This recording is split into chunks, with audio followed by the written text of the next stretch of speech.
What's up everybody, this is Jason with Red Bee Labs, and today we're going to talk about all the things that Google announced at CES 2020. So let's talk about it.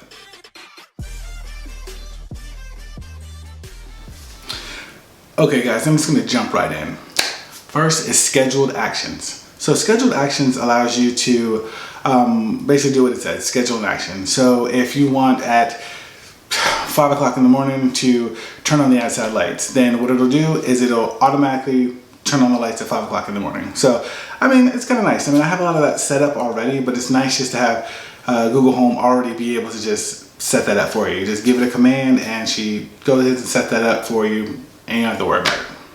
Next is household notes. So you can leave digital sticky notes for all your family members. So anything you want to put on there when they come in, first thing they do is look over at the Google Home and they'll be able to see a little display of a note that you left them.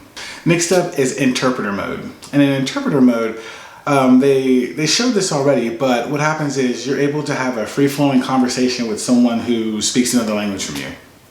I mean, I think it's pretty cool. I mean, they can just talk into it, it translates it right away, you talk right back to it, they can hear what you're saying. I mean, way to go Google. And last is privacy.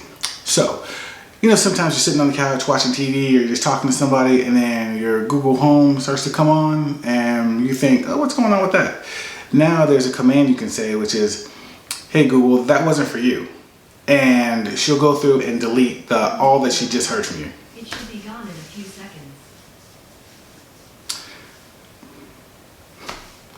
And she'll go back through and she'll delete all the information that she just heard from you. You can also use the hey Google, are you saving my audio data command? And what will happen with that is she'll go ahead and give you a breakdown of all your privacy settings. In my opinion, I'm pretty excited about everything they announced. I'm sure there's more to come, but I really like the way they're going 100% with the Google Assistant. I use it constantly and I just love all the features it has. You know, I'm in the iOS ecosystem as well, and I like Siri, but she just can't do a lot of the things and functionality that I personally need her to do. So Google does, and does well controlling my house, and I just think they need to keep it up. So before I go, if you found value in this video, please smash that like button, leave me a comment or two, and please share this video. Also, if you could click the subscribe button and the notification bell, then you won't miss out on any new videos I release. As always, this is Jason, and I'll catch you in the next one.